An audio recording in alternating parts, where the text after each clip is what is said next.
moom itam ñu xam ko bu baax si làmba monsieur Amadou Mbaye maa ngi lay ziar. maa ngi lay ziar Babacar maa ngi ziar ñëpp waa Leewtoo production di ziar ses auditeurs yi ak internautes yi Amadou Mbaye président des amateurs authentiques de lutte waaw.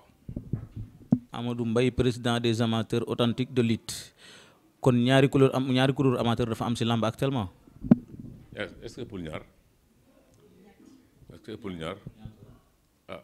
jeunes amateurs yaa ngi fi de waaw jeunes amateurs yaa ngi fi ñi itam ñu ngi fi ñu tuddati la lutte sans frappe dañu am ay récépissé ñoom itam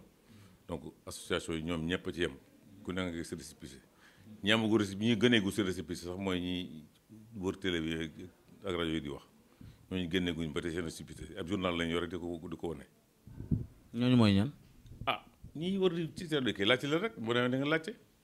journal da lañu war di ko wane génneeguñu récépissé de te man waxoon naa ko depuis Tambacounda ba tey la ma waxoon fa laay ci laay delluwaat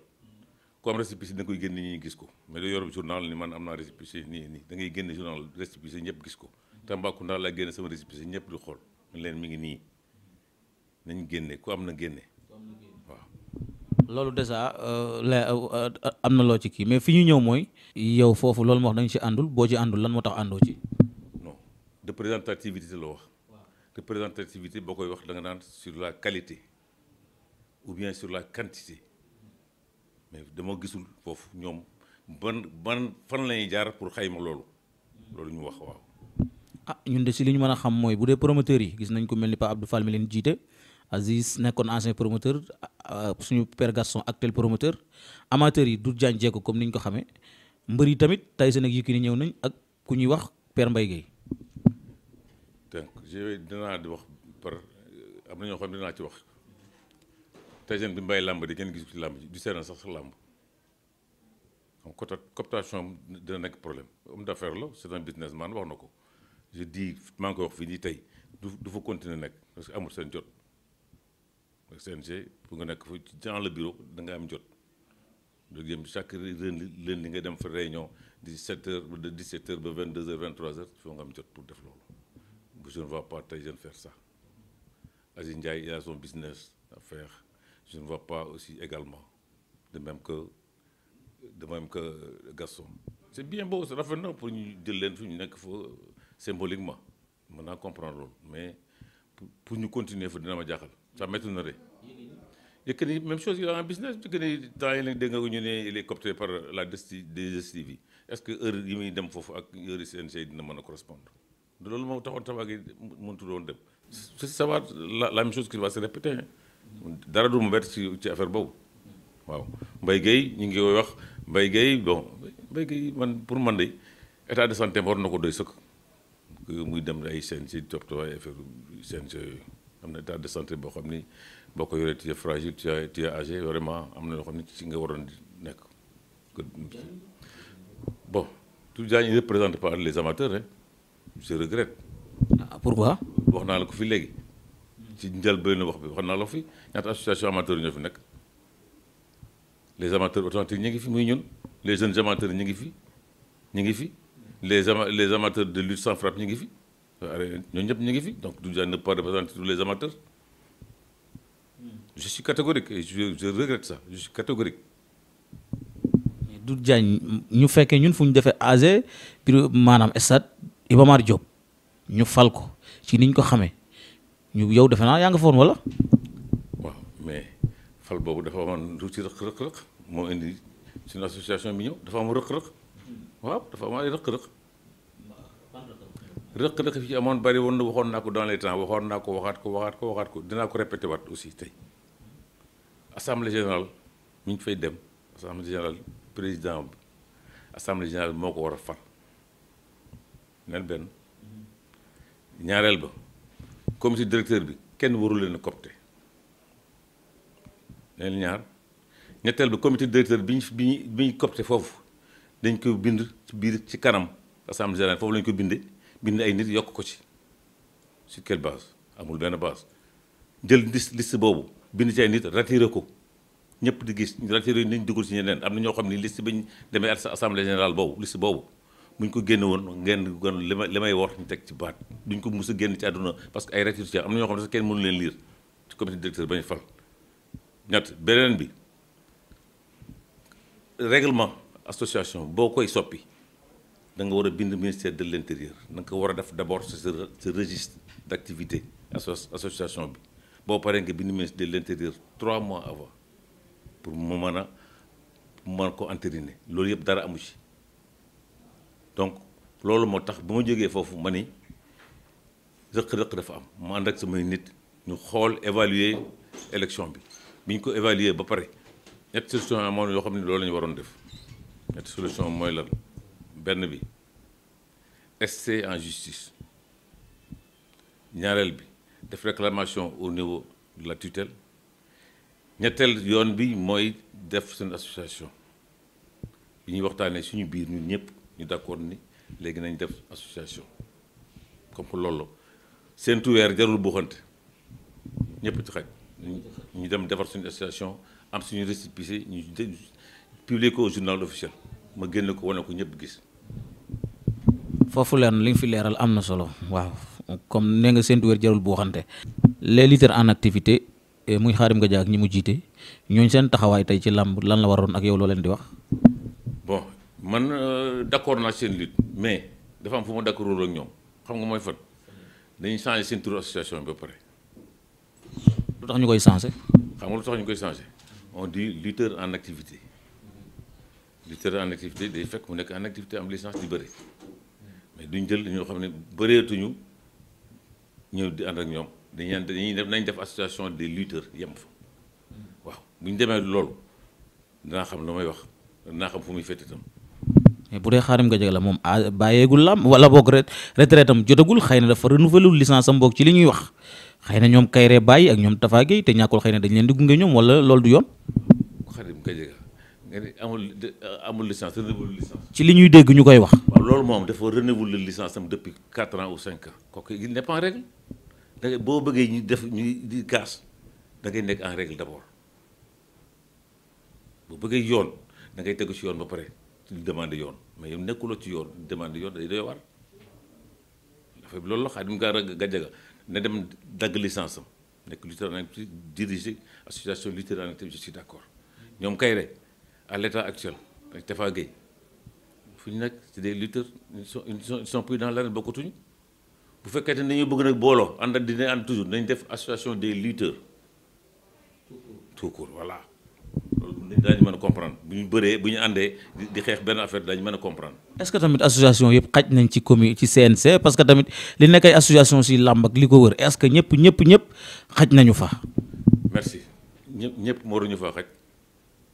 mais dafa am ay forme yoo xam ne dañu ko doon def xam nga mooy lan ñu woo ñëpp ñu ci bokk consulter leen waxtaan ak ñoom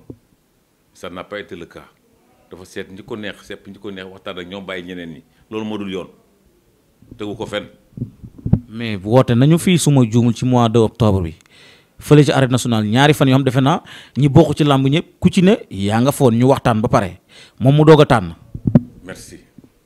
woote nañu concertation nationale ci làmb yi 2 jours arène nationale je suis d'accord man maa nga fa woon mais en quelle qualité laa fa nekkee woon. merci en qualité de personne ressource dañuy zappé suñu association waxuma dara ministre bi tudd na tur ñëpp ba mu des man te maa nga fa woon tudd suñu association dafa nekkoon ñëpp lu tudd ba mu des man loolu mooy lan. yow loolu da nga gis ne daf leen joxul cër wala da leen reconnaître wala. daf ñu joxul cër tout simplement daf ñu joxul cër mënuñu toog nekk ak suñu nawle ñoo am récépissé comme ñoom ñëpp ñëw du tudd ñëpp dañu bàyyi. tegu ko fenn di consulter ñëpp consulter wuñu tegu ko fenn. est-ce que ñàkk leen a tudd wala ñàkk leen a consulter day tekki ni moom dalee na bàyyiwul xel wala parce que man dama jàpp ne est-ce que ñàkk a consulter Amadou Mbaye wala ñàkk koo tudd day tax làmb dox wala day tax mu bañ a dox. non c'est-à-dire que nee naa dafa am ay forme ci forme yi laa d'accordul ak moom xam nga moom mooy autorité bi moom ay pouvoir régalien di ko yoon jox mooy nommé ku mu bëgg mooy donc loolu discuter wu ma loolu dama ne dafa am ay forme yoo xam ne moom la respecté wul bu fekkee da ngay yor jiite ay nit am ñett association ñeent association juróomi association da ngay waxtaan ak ñëpp doo seppi kenn waxtaan ak ma bàyyi ñeneen ñi foofu laay waxee nga gis ne dafa seppi ñu ko neex bàyyi ñeneen ñi yow loolu nga gis. loolu moo am du lu ma gis loolu moo am loolu ñëpp constaté loolu moo am loolu moo am le ministre Matar Ba loolu la def te tegu ko fenn. léegi yéen seen taxawaay ëllëg nu muy demee. suñ taxawaay duñu changé suñ kon ligne de conduite duñ ko changé ay amateur lañu dinañ dem ci làmb ji bu ñu gisee lu ñu war a wax dinañ ko wax duñ ko gisee dinañ ko défendre suñ point de vue lu ñu war a wax dinañ ko def lu ñu war a wax dinañ ko wax lu ñu war a def dinañ ko def xaaruñu ci Samba xaaruñu mën a dem. arène nationale tabaxal nañ ko waa làmb yow loolu noo ko gisee. arène nationale jërëjëf coopération sinon sénégalaise ñu ngi leen di sant di leen gërëm ñu ngi sant aussi le président de la république moom mi réalisé ce projet là boo xam ni prédécesseur bi yëpp bëggoon nañu ko def mais jotul antu ci ayam la antu donc ñu ngi koy remercier di ko féliciter ñu ngi féliciter aussi le ministre Matar Ba parce que aussi moom itam ci ayam la amee et le président Alioune Sarr jërëjëf moom itam encore parce que daf lañ ci lu man ba affaire bi am donc moom itam ñu ngi koy sant di ko ci gërëm ci joyau bi. tey nee nañ bu fa combat amee surtout combat bu mag arène ba mën na faa jaare yàqu yéen en tant que amateur lu ngeen di wax ñi war di ñëw ci arène ba di fa maanaam di ko pratiquer muy amateurs yi ak supporters yi. xam nga da ngay wax loolu problème de sécurité au niveau de l'arène nationale dafa war a am 3 niveaux bu ñu bëggee pare ci yooyu yëpp du fa am dafa war a am 3 niveaux de sécurité benn premier niveau bi dafa war a am au niveau des écoles et équipes de lutte à ce niveau dañuy war a def ay ateliers di woo ténor lutte yi bu écurie bu nekk woo ay supporters woo fans club toog di waxtaan ak ñoom di leen dànku bu ñu jógee foofu ci niveau boobu bu ñëwee ci làmb ji na am force de sécurité yu doy ci biir ak ci biti deuxième point bi troisième point bi bu làmb ji tasee nañ escorter mbër yi jël tous les points sensibles yépp ñu teg fa ay hommes de loi ñu assurer sécurité bi ensuite stade bi ci boppam arène bi du moins ci boppam lu ko wër war nañ ko tabax effectivement war nañu fa yokk mur de sécurité yi def ko fa et ensuite wax naa ci concertation yi nii foofu war na am poste gendarmerie bien poste de police mitoyenne boo xam ni moo làmb ji ñooy tax. sa association bi nga jiitee daaw dégguñ nañ leen fi ngeen ne da ngeen tëgg ay làmb gisuñu leen ren tamit gisaguñ leen wala dégguñu leen te association bi dafa mel ni Amadou Mbaye rek moo fa ne. waaw Amadou Mbaye ngeen gis parce que Amadou Mbaye mooy wax ci télé bi mais dama nekk ak ay nit ñoom ñu am personnalité ay nit ay cadre de haut niveau foo xalaat nag ñu ngi si y a des ingénieurs y a des médecins y a des avocats ñu ngi si association bi waaw même journaliste xam na si.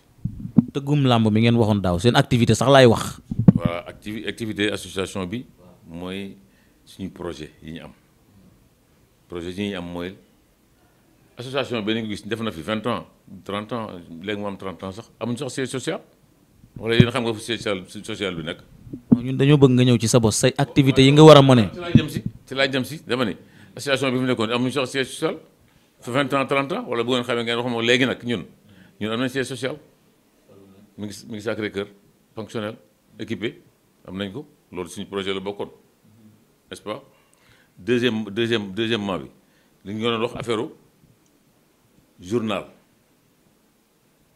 journal des amateurs loolu mi ngi suñu projet la bokk te ñu ngi ci ba tey loolu boo gisee defaguñu ko dañuy xaar dem assemblée générale bi dañu ko def nii fii saison bi fii janvier loolu moo téye loolu beneen bi organiser combat de lutte daaw lañu ko bëgg a organiser bi ñu demee di jënd licence ñoo dem di jënd licence ñoom ay difficultés au niveau CNG parce que dama leen ngeen indi seen assemblée générale seen waaw c'est doy pas récépissé assemblée générale ngeen indi assemblée générale ba pare ñu soog a sam te ensuite boo fekk licence yi yokk nañu ko c'était à 500 et quelques mille c'était donc en mi-saison loolu moo téye woon loolu ren gis yi boo gisee làmb ji dara leeru ci bay jënd licence ana promoteur yi ñaata promoteur ñu jënd licence làmb ji dafa ubbeegul wala. waaw loolu seen xëy na moo ubbeegul mais yéen est-ce que bu ubbee di ngeen jënd licence yéen. bu làmb ji leeree bu làmb ji dafa làkk ma wax la bu làmb ji leeree bu ma lay wax làmb ji leeree xam nga mooy lan xam nga saison bi mooy gën a gàtt saison yëpp. yéen lu mu gàtt gàtt mënu ngeen cee bokk rek yéen sa wax ca coow la. waaw déet duñ dugg ci lu ñu xamul nag day leer nañ ni ñuy dugg ñoom dañ koy xam bu leer nañ bu ñu gisee saison bi dafa gàtt duñ dugg ci ay su mboxloo parce que aussi dem di tëgg ay làmb comme ni ma la waxee ci arène nationale bi ay làmb yoo xam ne du am benn safar du am benn gu ñàkk ko tëgg moo gën. mais tëgg làmb daal bokk na si li ngeen bëgg yéen. am na incha allah tëgg làmb incha allah mi ngi jël licence tëgg làmb mi ngi suñu projet.